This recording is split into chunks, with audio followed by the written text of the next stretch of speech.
pessoal, tudo bem com vocês? Estamos na semana 2 do PET 2 de Sociologia. O meu nome é Genival Júnior e eu sou professor de Sociologia aqui do Escola Online.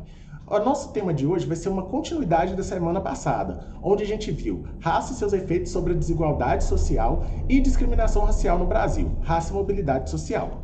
Antes de começar o vídeo, eu queria que você se inscrevesse no canal, deixasse aquele joinha pra gente e acompanhasse o Escola Online nas redes sociais. O cronograma do PET está saindo lá no Instagram e agora a gente ainda conta com umas playlists lá no SoundCloud com conteúdo produzido especialmente para você acompanhar em casa e poder estar sempre engajado aí com seus estudos.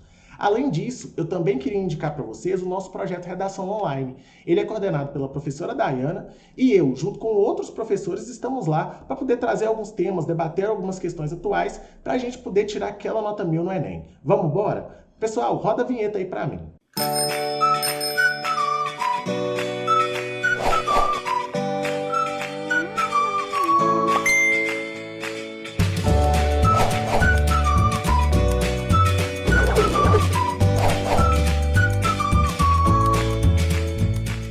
Bem, pessoal, então para começar, a gente vai tratar de dois conceitozinhos aqui, que é raça e mobilidade social.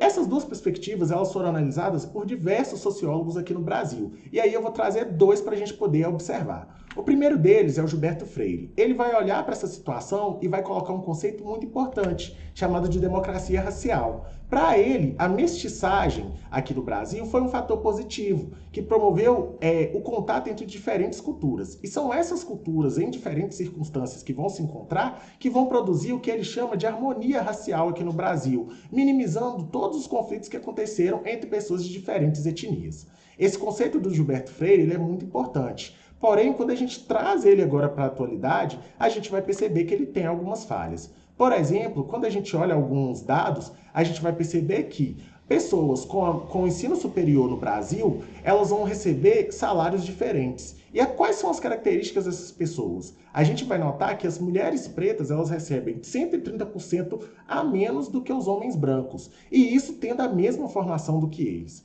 Quando a gente observa essa situação, a gente vai trazer um outro sociólogo importante, que é o Florestan Fernandes. E o Florestan Fernandes, ele vai afirmar que essa condição de desigualdade que a gente vê a partir desses dados que vai demonstrar como que as pessoas pretas elas foram incluídas na sociedade brasileira. E aí ele vai falar que essa inclusão ela aconteceu de maneira errônea, porque a partir do momento em que a escravidão acabou, não houve nenhuma política social para poder ajudar essas pessoas a melhorarem a sua classe social. E isso vai ser o primeiro motor de uma série de desigualdades que a gente vai ter ao decorrer do tempo. Então fiquem ligados nisso daí. Para o Florestan Fernandes, então, não houve a integralização do negro na sociedade de classes. Isso, inclusive, é até o nome de um livro dele. Por quê? Porque as pessoas negras que foram libertas depois do período de escravidão, elas acabaram sendo largadas na sociedade. E aí, uma coisa importante que a gente precisa perceber quando a gente está discutindo isso aí, que isso não é uma questão de uma pessoa só. Muito pelo contrário, isso aí é uma questão que abrange um número gigantesco de pessoas, então tem caráter coletivo. Show de bola, né? Agora vamos para as nossas questões.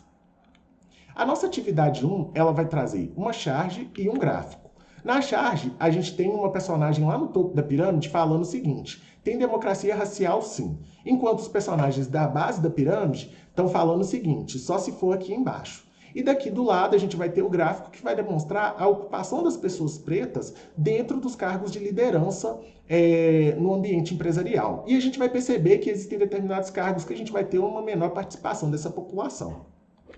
E aí a gente traz a nossa questão, que é a seguinte: uma pesquisa do Instituto Ethos, de 2019, com as 500 empresas que mais lucram no Brasil, apontam a subrepresentação da população negra, formada por pretos e pardos, nos ambientes de trabalho, sobretudo nos seus cargos mais altos. De acordo com o Instituto Brasileiro de Geografia e Estatística, o IBGE, a população negra representa atualmente 56% do total da população brasileira. Relacione os dados estatísticos com a crítica social presente na charge do cartunista Bira e produz uma reflexão sobre a ideia da democracia racial, respondendo a seguinte pergunta: existe democracia racial no Brasil? Justifique a sua resposta. Pessoal, uma dica importante que eu tenho para passar para vocês é o seguinte: eu fiz o meu posicionamento acerca dessa questão. Ele serve só para direcionar o que vocês vão fazer na hora de entregar, então, por favor, fiquem muito atentos a isso. E aí, qual que foi o meu posicionamento?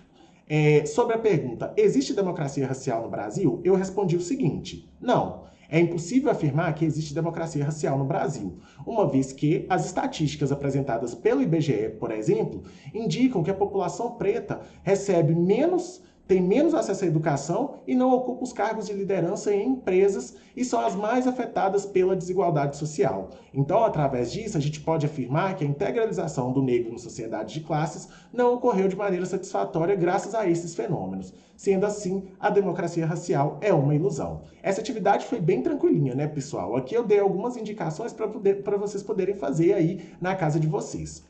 E aí, só para a gente encerrar, eu queria indicar para vocês o nosso projeto Enem Eu Não Erro Mais. Ele vai ser constituído por uma série de aulas ao vivo, gratuitas, para vocês aí em casa poderem se preparar para o Enem, que a gente sabe que vocês precisam disso daí. E aí, eu e outros professores vamos estar aqui super engajados, trazendo esse conteúdo de qualidade para vocês. Bem, pessoal, era só isso. Não se esqueçam de deixar aquele like nesse vídeo e de se inscrever no canal. Até o próximo PET. Tchauzinho!